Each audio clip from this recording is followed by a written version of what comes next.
সকালবেলা উঠে আমি খুবই ব্যস্ত থাকি আমার কাজকর্ম নিয়ে। কাজকর্ম সারবো, রান্নাবান্না সারবো, সবটা মিলিয়ে মিশিয়ে অনেকটা ব্যস্ত। এদিকে দেখো দুজন মিলে ওর সাইকেলটাকে ঠিক করছে। আর এইখানে যে পাখাটা ছিল না, সেই পাখাটা তোমাদের দাদাভাই খুলেছে। এই দেখো, এটা দোকানে দিয়ে আসতে যাবে, খারাপ হয়ে গেছে। Hello everyone, good morning. My simple লাইফস্টাইলে তোমাদেরকে অনেক অনেক ওয়েলকাম আর অনেকটা ভালোবাসা জানাচ্ছি। তো আজকের দিনটা হচ্ছে সোমবার, আর তোমাদের দাদাভাই বেরোবে কাজে। সকাল সকাল উঠেছি সেটা বলবো না, কারণ আজকে তো অনেকটাই লেট হয়ে গেছে।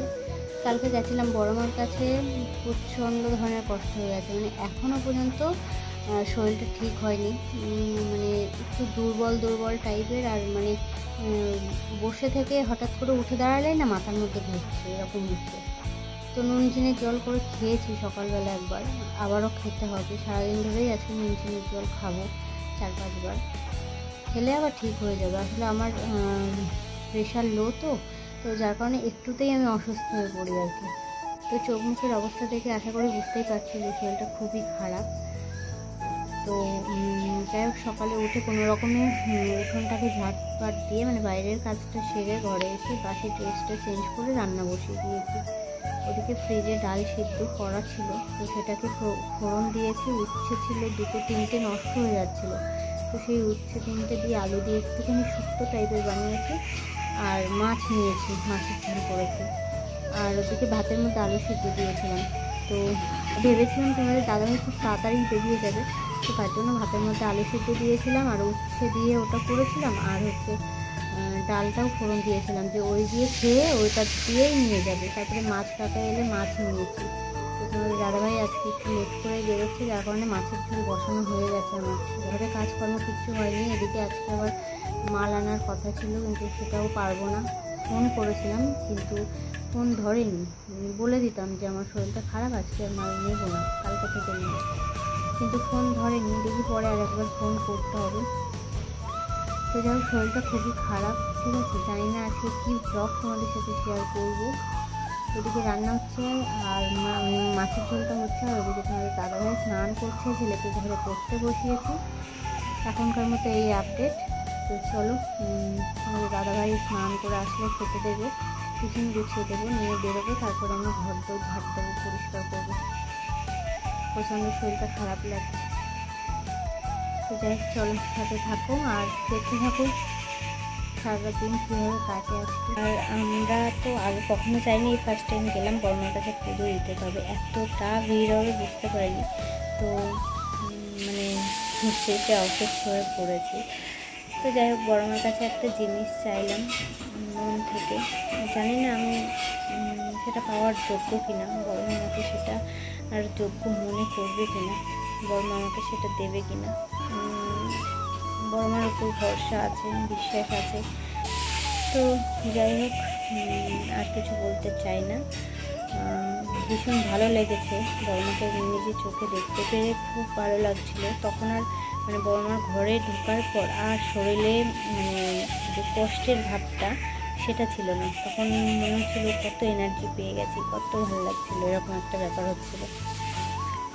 তো যাই হোক, রবিবার দিন তো ভীষণ ভিড় ছিল, প্রচণ্ড ভিড়, মানে অতটাও ভিড় আশা করিনি। আমরা তো দক্ষিণেশ্বরেও গেছি, তারপরে মোটামুটি টুকটাক এসে গেছি মন্দিরে, বড় বড় মন্দিরে গেছি, কিন্তু এরকম ভিড় হয় বুঝতে পারিনি।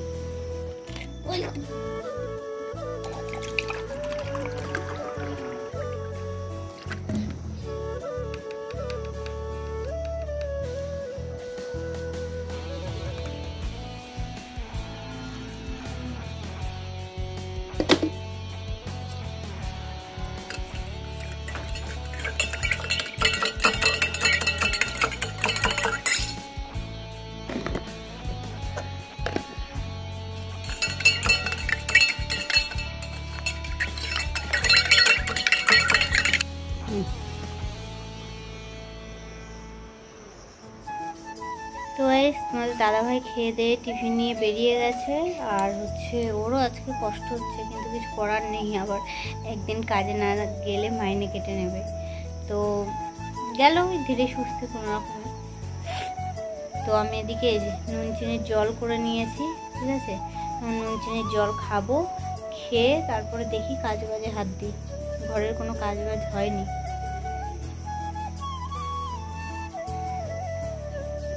সত্যি বলতে কালকে দিনটা ছিল যেমন রবিবার, তেমনই ছিল প্রচণ্ড রোদ্দুর আর তার তীব্র তাপ।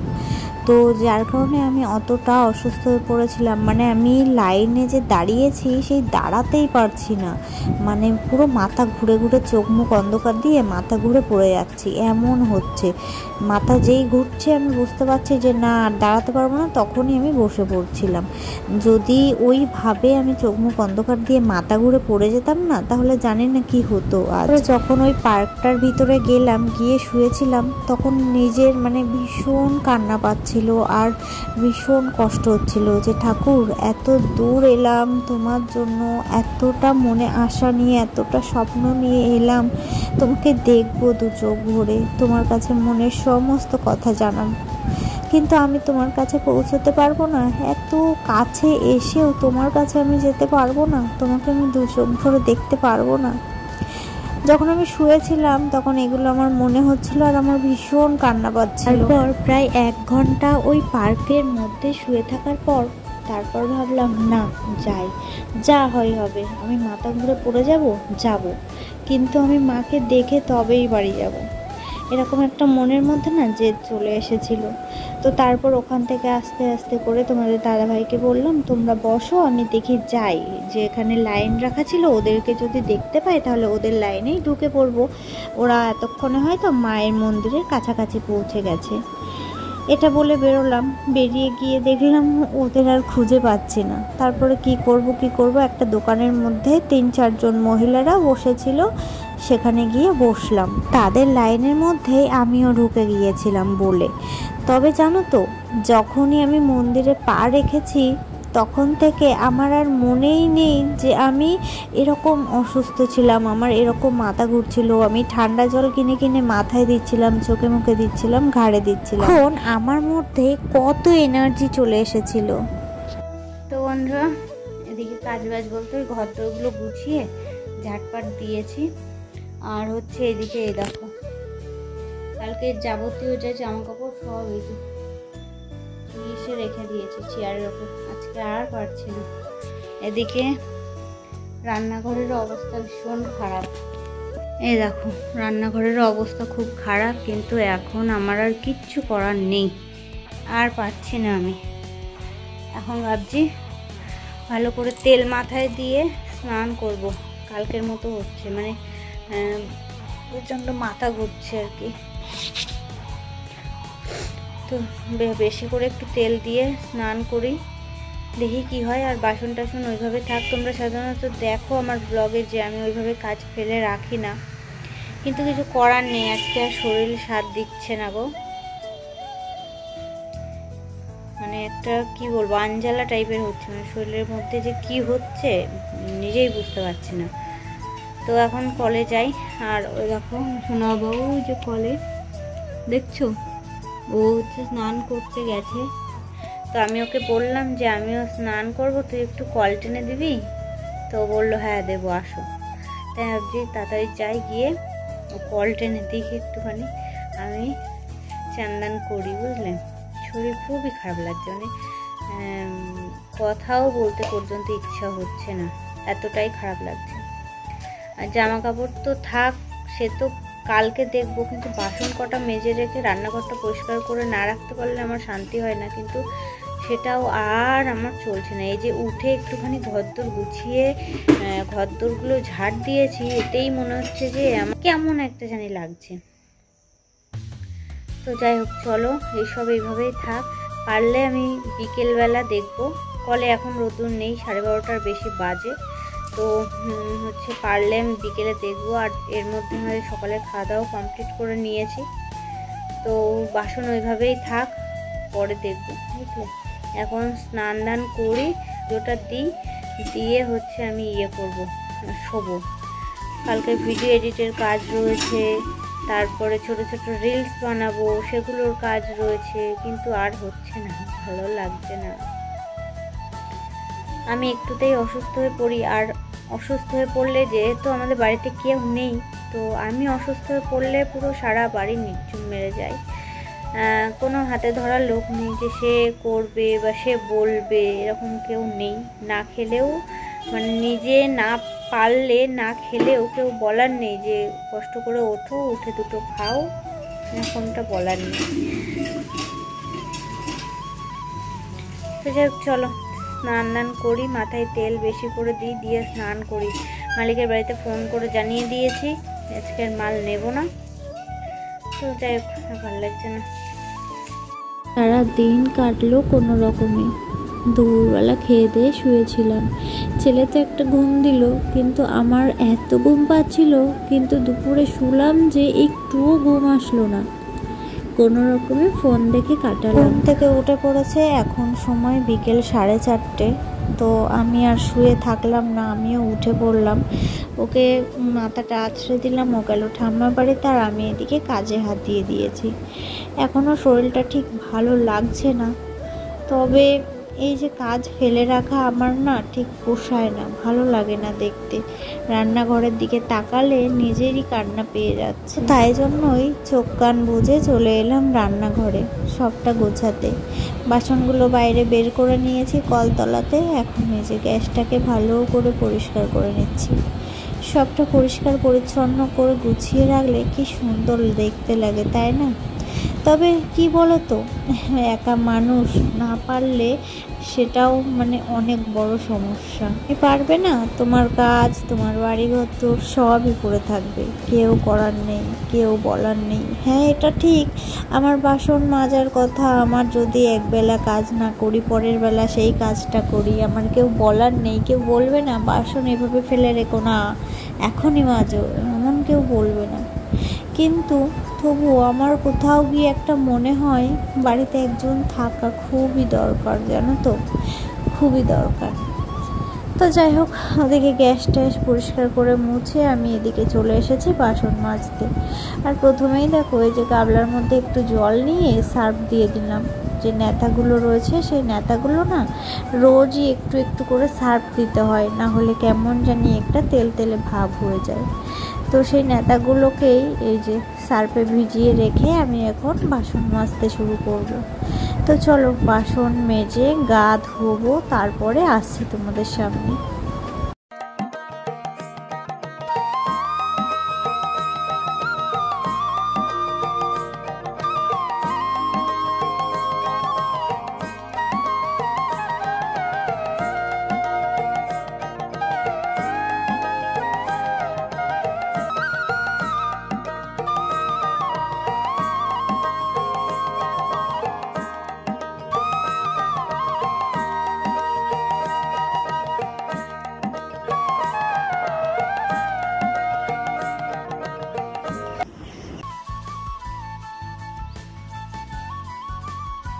এখন সময় 5:30, আর মানে শুয়েছিলাম, ঘুম আসছিল না, মানে কেমন একটা জানি আঞ্জালা টাইপের হচ্ছিল।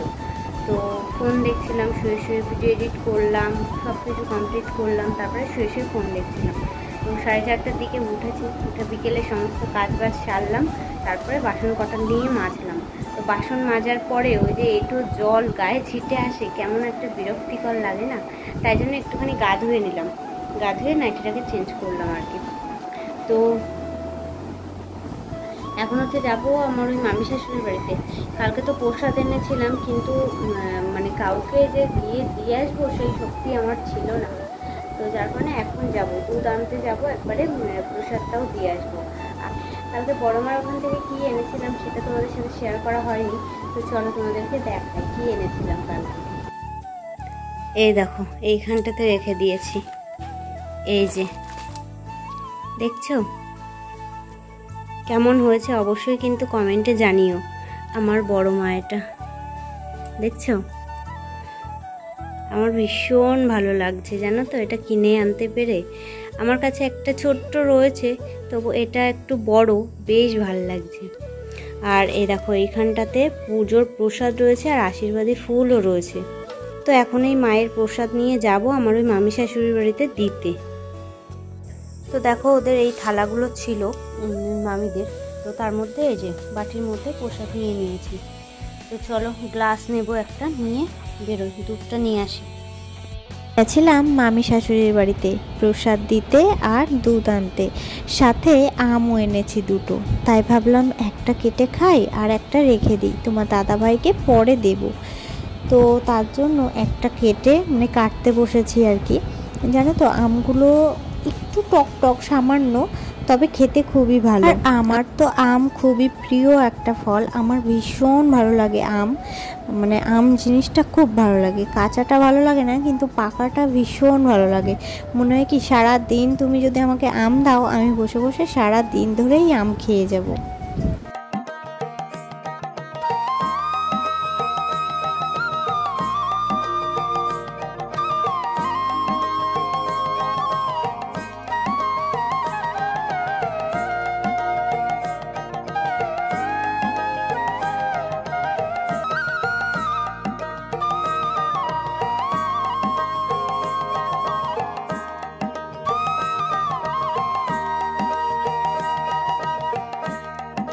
দিকে দেখো সন্ধে হয়ে গেছে, তোমাদের দাদা ভাই বাড়িতে চলে এসেছে। আর আসার সময় ডিম আর এই যে স্লাইস পাউরুটি এনেছিল, তো সেটা দিয়েই আমি ডিম টোস্ট বানিয়েছি, আর সাথে দেখো চা করে নিয়েছি। আজকে সন্ধ্যের টিফিন আমাদের এটাই। তো বন্ধুরা এখন সময় রাত 9টা, আর এদিকে দেখো ভাত বসিয়েছি, আর ওদিকে মাছের ঝোল করেছিলাম সকালে, তো সেটা রয়েছে। তো আজকে আর কিছু রান্না করতে হবে না, জাস্ট ভাত বসিয়েছি, মাছের ঝোল আছে, ওটা দিয়ে রাত্রে হয়ে যাবে আর কি। আর সন্ধ্যের পর থেকে আমার শরীরটা বেশ ভালো লাগছে। বিকেলবেলায়ও একটু ম্যাচ করছিল, তো বিকেলবেলা যে গাটা ধুলাম, তারপরে সন্ধ্যেবেলা এই যে চা ঠাগুলো খেলাম না, তারপর থেকে বেশ ভালো লাগছে আর কি। তো এখন বেশ ভালোই আছে, মানে শরীরটা ফিট হয়ে গেছে আর কি। তো চলো আজকের ভিডিওটা এখানেই শেষ করছি, আর কাল থেকে আবার ভালো ভিডিও পাবে। আজকের ব্লগটা একদম মানে যাচ্ছে না তাই হয়ে গেছে। তবে কি বলতো, এটা তো আমার ডেলি ব্লগ চ্যানেল, আমার লাইফস্টাইল চ্যানেল। এখানে আমি আমার লাইফস্টাইল শেয়ার করি, তো আমি যেমন যা থাকবো তেমনটাই তো তোমাদের সাথে শেয়ার করব, তাই না? আমার ভালো দিকটা শেয়ার করব, খারাপ দিকটা শেয়ার করব না। আমার ভালো দিনটা তোমাদের সামনে তুলে ধরবো, আমার খারাপ দিনটা তুলে ধরবো না, তেমনটা তো নয়। তো তার জন্য আজকের ব্লগটা একদম মেরে হয়ে গেছে আর কি। কিছু করার নেই, আমি যেমন ছিলাম তেমনটাই তোমাদের সাথে শেয়ার করেছি। তো যাই হোক, চলো আজকের ভিডিওটা এ পর্যন্তই। যদি ভালো লাগে অবশ্যই লাইক করে দিও, আর কমেন্ট করো সুন্দর করে একটা, আর চ্যানেলটাকে সাবস্ক্রাইব করে দিও। আর যারা যারা নতুন আছো অবশ্যই চ্যানেলটাকে সাবস্ক্রাইব করো, পাশে থাকা বেল বাটনটা অলে প্রেস করে দিও, যাতে করে আমার ভিডিও নোটিফিকেশান তোমাদের কাছে সবার আগে পৌঁছে যায়। তো চলো আজকের মতো টাটা বাই বাই বলছি, আবার দেখা হবে নতুন দিন, নতুন সকাল, নতুন একটা ব্লগের সাথে। তো চলো টাটা, গুড নাইট।